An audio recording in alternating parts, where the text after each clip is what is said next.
individual. So always remember that ang effective development, it does not happen automatically. So it is influenced by these three relationships, environment, and adult guidance. So it is very important to during this period kay murag siya para sa mga toddlers kay murag it serves as kanang foundation nila. So basically if ang toddler is they are guided properly by their adults or by their parents, so they learn how to manage their own emotions and interact with others. But if their emotional needs ignored by the mga adults, so it can affect their confidence and behavior in the future. So next, okay, the theories view. So I believe you're all familiar with Vygotsky and Erickson naman. So I will just explain it directly na lang. So according to Vygotsky, that ang children do not develop alone. So according to him, hindi daw sapat na it's like ang mga bata, hindi daw sapat na hayaan na nila.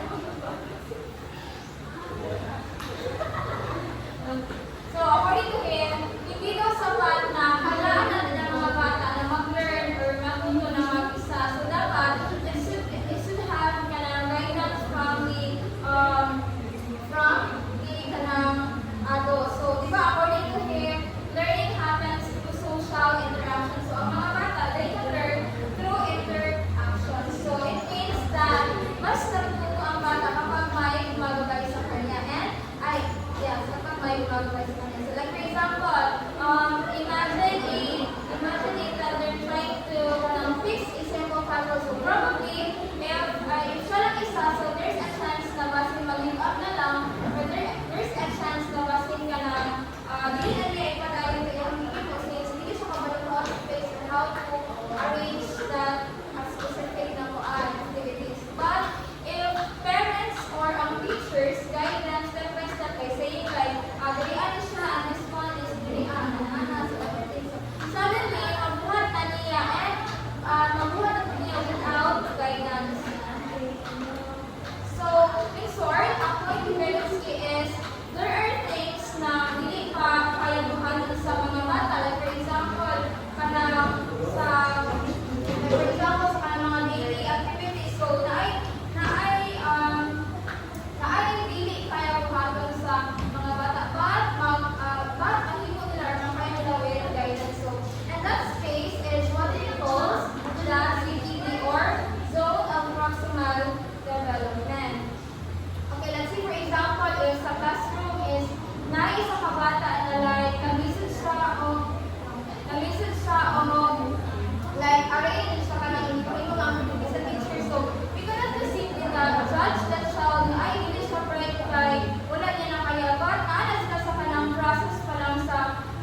ma-realize nila na it's like kanang ay nakita ay hindi si mama o lahi ko di alam ako. So this stage, they start testing adults. Like for example, kanang they test, like for example, kanang jury if kanang mag-out sila. So they are testing adults. Like for example, like kanang ibulong ang spoon. So ilang tinatanaw if unsa ang reaction sa adults if kanang how adults kanang control or control them. So that's why this stage is described as the transformation from the 1-year-old to the 2-year-old master. So dili siya nila na master hapon naging mas kanang expressive nila sila when it comes to kanang mas naging expressive or maging kanang mas independent na sila sa maging independent na sila so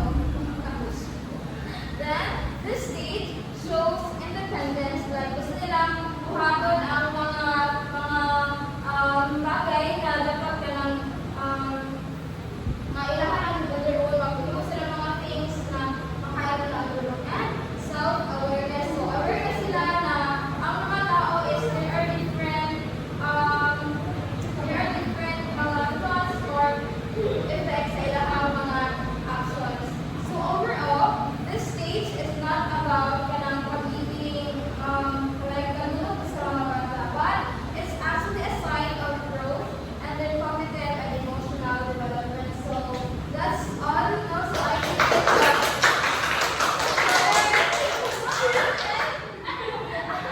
can so always remember lang na when we talk about affective development, it's not another, it's like about siya sa kanang expressing or managing their emotions and kanang interacting more with adults or sa ilang mga peers. So that's all.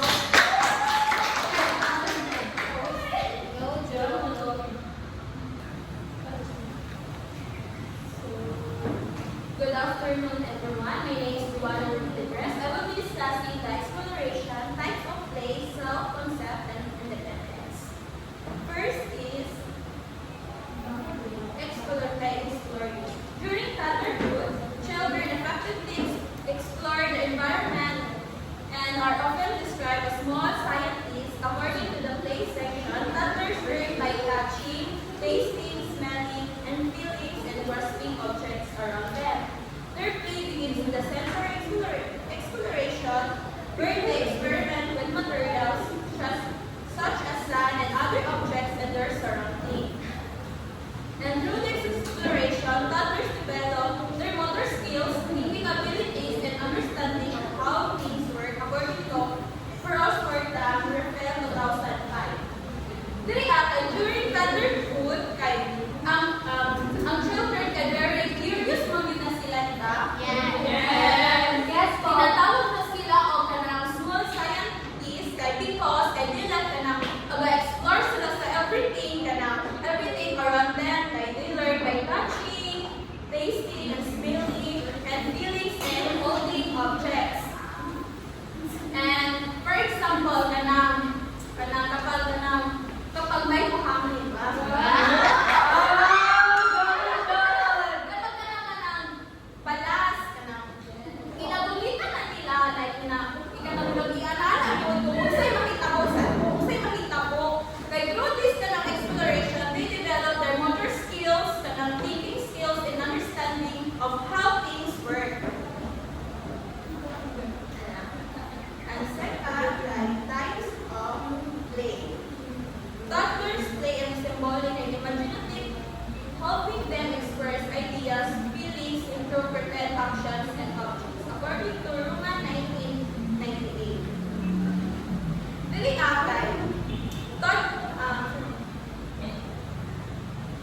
For example, dili atay pinagba ang mga bata kay parang usually ang ginagamit nila kay kanang chairs god kinaalala nila kay ginagudin ka na nila ginabuhat nila kanang dula ang kanang sakyanan niana kanang through this kanang play they express their ideas and feelings gina-develop nila ang their creativity and imagination.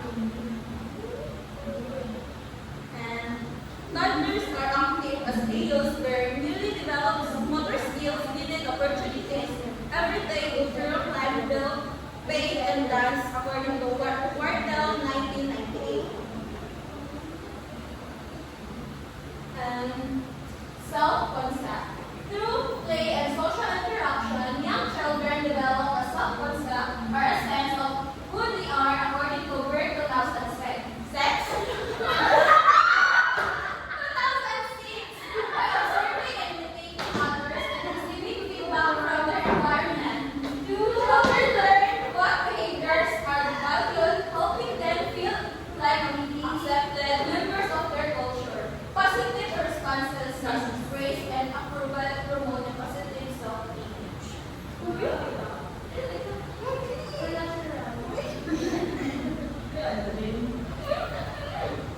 Kanang for example, analay kanang dili na to ginako nay mali ang manang through play and interaction with others, children learn if their behavior is a good or not when adult kanang ginahinang good job, kanang ginama-feel nila ma-happy sila of confident. For example, if a child will eat up the toys and the teacher says, good job, very good, like ana, ma-feel sa child na kanang proud sila, kanang huwag nila, ana. Because sa kanang positive feedback, kanang mag-develop ng positive kanang self-image. And lastly, we have independence. Toddlers play involves an independent exploration of materials such as sand or caregivers can make up the children's things and demonstrate how they might be expanded. It's important to let the toddlers play the lead with the adults by scaffolding.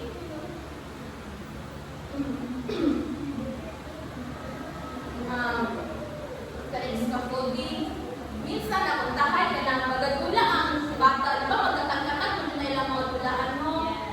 At first na nagaguluan ako, ilay ko kami ng tulaan kung asa proper butanganan kay para the next day, ang bata anak ay sila na mismo magkikos ko sila ang tulaan pag butangan ko magbutanganan. That's all. Thank you.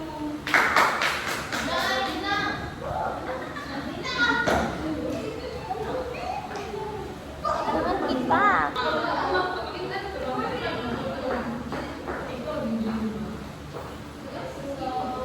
Good afternoon, everyone. My name is Samantha Zamora, and I'll be the last reporter. My report is all about toddler affective development, emotional and social growth, and influences. So before I begin my report, let's do a quick activity. So this activity is called. This quick activity is called Kuan. Clap twice if you experience this scenario. Clap twice if you've seen a toddler throw a tantrum in public. Now clap twice if you've seen a toddler fight over the same toy. Now clap twice if you've seen a toddler suddenly cry over something small like food baking. Clap twice if you notice that some toddlers are very shy and some are outgoing and lastly, clap twice if you think adults sometimes influence how toddlers react emotionally. As we can see, many of us have observed that behaviors and actions are just not random or bad behaviors of a toddler. So these are actually part of toddler affective development. So these examples involve emotional growth, social learning, adult influences, and temperament, which is exactly what I'll be discussing today. So now let's understand why toddlers behave this way. So let's start with emotional development. So emotional development in toddlers involves how to recognize, express, and manage their emotions. So during this stage, the toddlers begin to understand the right and wrong, and they begin to have an empathy of other children. So one important theory about this emotional development is by John Bowlby, which is attachment development. So Bowlby explained that strong emotional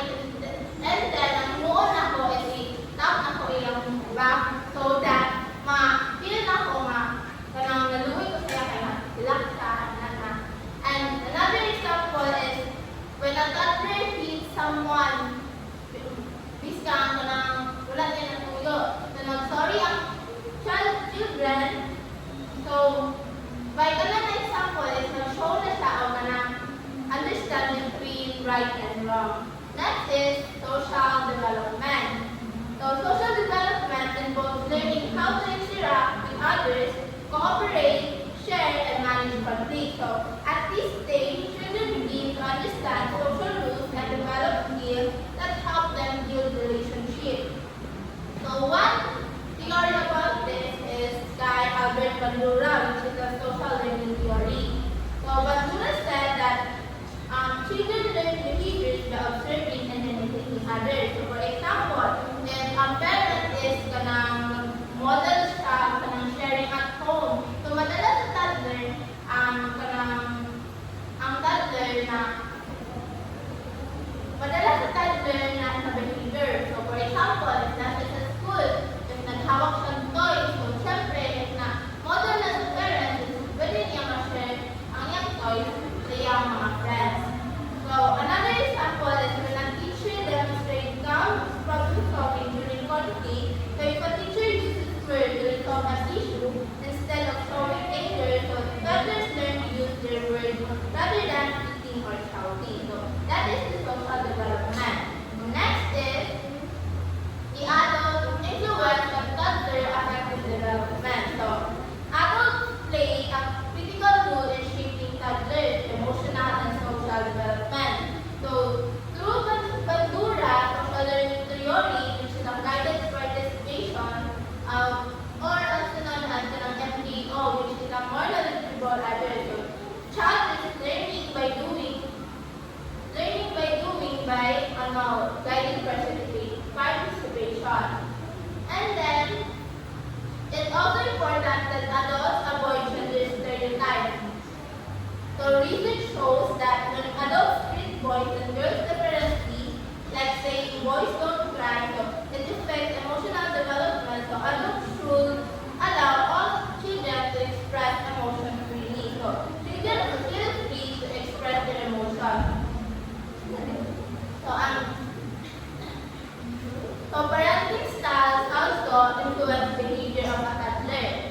So some parents use more physical closeness and emotional warmth. So while others encourage independence, a balanced or combined style helps toddlers develop self-regulation and autonomy. So we have three parenting styles: the proximal, style, and combined style that affect self-regulation and autonomy. So the proximal is focuses on close physical contact and emotional warmth. And then the distal naman is focuses on face-to-face interaction, communication, and encourage independence. And the combined style uses both warmth and independent support, which is a combined ng ang proximal and ang distal. So if a toddler falls and starts crying, so what should the adult do? So of course the adult comfort the child while also teaching them to calm down. So to help them build emotional regulation. And last is the environment. So the environment is a child-inborn emotional and behavior style that influences how they respond to situations. So the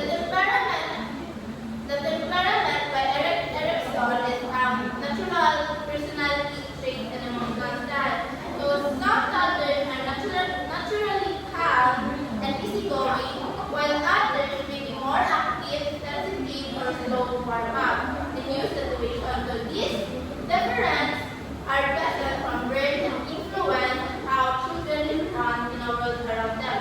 So for example, if active toddler who has high energy may benefit from regular outdoor play to release energy in a positive way. And some toddlers naman ay hindi